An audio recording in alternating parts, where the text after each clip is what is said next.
Pada suatu malam yang sunyi dan tenang, Abu Nawas dan istrinya telah terlelap di rumah mereka yang sederhana.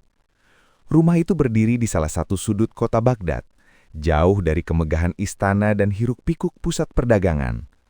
Bangunannya tidak luas, dindingnya terbuat dari bahan yang biasa saja, dan perabot di dalamnya pun sangat terbatas.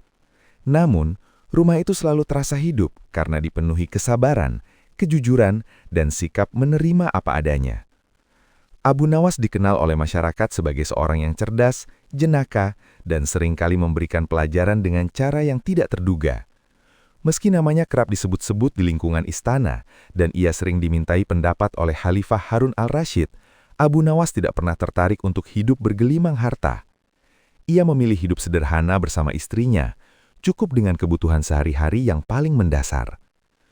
Malam itu, kota Baghdad tampak lengang. Jalan-jalan sempit yang pada siang hari ramai oleh pedagang dan pembeli kini sepi. Lampu-lampu minyak di depan rumah warga mulai dipadamkan satu persatu.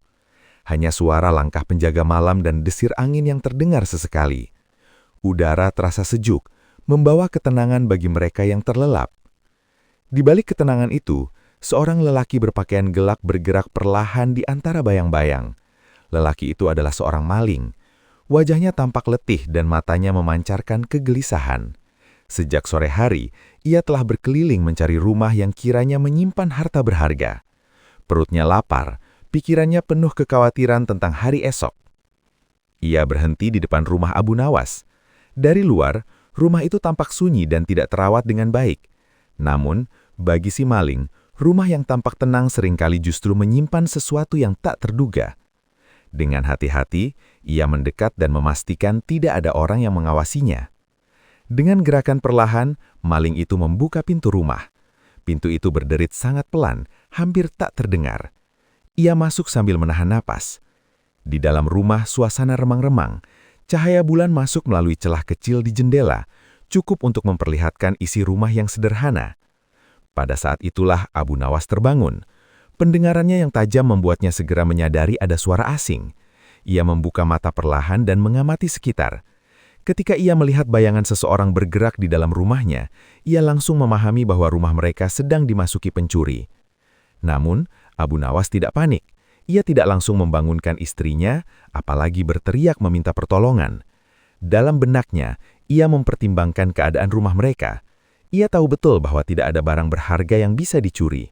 Dengan tenang, ia bangkit dari tempat tidur dan bersembunyi di kolong ranjang. Dari balik kolong ranjang, Abu Nawas mengamati setiap gerakan si maling. Ia melihat kaki lelaki itu melangkah pelan, lalu berhenti di depan lemari kecil. Lemari itu dibuka, ditutup kembali, lalu dibuka lagi seolah-olah si maling berharap menemukan sesuatu yang terlewat. Pencuri itu kemudian memeriksa peti kecil di sudut ruangan. Peti itu sudah tua dan terlihat usang. Ketika dibuka, isinya hanya beberapa kain lama dan barang-barang rumah tangga yang tidak bernilai. Wajah si maling tampak semakin bingung. Ia berpindah ke sudut lain rumah. Ia mengangkat tikar, memeriksa bawah meja, bahkan mengintip ke dapur kecil. Namun hasilnya tetap sama. Tidak ada perhiasan, tidak ada uang, bahkan tidak ada barang yang layak dibawa. Sementara itu, istri Abu Nawas terbangun karena mendengar suara pelan. Ia membuka mata dan segera menyadari ada orang asing di rumah mereka. Jantungnya berdebar kencang. Ia mencari suaminya di tempat tidur, tetapi Abu Nawas tidak ada. Dengan perasaan campur aduk antara takut dan marah, ia memperhatikan sekeliling. Barulah ia menyadari bahwa Abu Nawas bersembunyi di kolong ranjang. Rasa heran dan kesal langsung memenuhi hatinya. Dengan suara berbisik namun penuh sindiran, ia berkata pada suaminya, "Sampean ini laki-laki kok takut sama pencuri?" Abu Nawas mendengar ucapan itu dengan jelas. Namun ia sama sekali tidak tersinggung. Dari kolong ranjang, ia menjawab dengan nada tenang. Ia mengatakan bahwa dirinya bukan takut, melainkan merasa sungkan kepada si maling. "Aku tidak enak kalau dia tahu saya, soalnya di rumah ini tidak ada apa-apa yang bisa dicuri." Ucapan itu membuat istrinya terdiam. Perlahan-lahan ia mulai memahami maksud suaminya. Abu Nawas bukan pengecut, melainkan orang yang sadar akan keadaannya sendiri dan menerimanya dengan lapang dada. Sementara itu, si maling terus mencari. Ia semakin gelisah. Keringat mulai mengalir di dahinya. Dalam hatinya, ia merasa malu dan kecewa. Ia tidak menyangka rumah yang dimasukinya benar-benar kosong dari harta. Akhirnya, dengan langkah gontai, ia berhenti menggeledah. Ia sedikit duduk di lantai, menundukkan kepala, seolah-olah ia sedang merenungi nasibnya sendiri dan mempertanyakan pilihan hidup yang telah membawanya ke rumah orang yang bahkan lebih miskin darinya. Tak lama kemudian, ia bangkit dan berjalan menuju pintu. Dengan tangan kosong dan hati yang berat, ia meninggalkan rumah Abu Nawas. Malam kembali sunyi seperti semula. Abu Nawas menunggu beberapa saat hingga yakin bahwa maling itu benar-benar pergi. Setelah itu, ia keluar dari persembunyiannya dan kembali ke tempat tidur. Ia tidak merasa marah atau dirugikan. Ia justru merasa lega karena peristiwa itu berakhir tanpa keributan. Keesokan harinya, Abu Nawas menceritakan kejadian tersebut kepada beberapa tetangga. Cerita itu menyebar dengan cepat.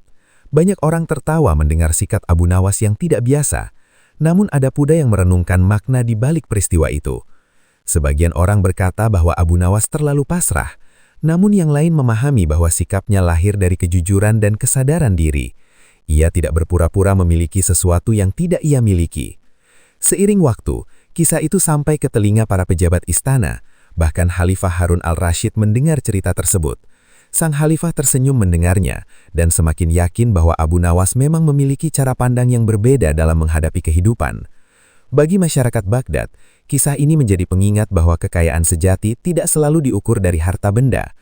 Abu Nawas mengajarkan bahwa ketenangan hati, kejujuran, dan kemampuan menerima keadaan dengan ikhlas adalah kekayaan yang tidak dapat dicuri oleh siapapun. Maka, meskipun rumah Abu Nawas tetap sederhana dan hampir kosong dari harta, rumah itu justru dipenuhi oleh kebijaksanaan dan kedamaian. Itulah sebabnya Abu Nawas tetap hidup dengan senyum dan ketentraman, meskipun dunia di sekelilingnya seringkali dipenuhi oleh keserakahan dan kecemasan.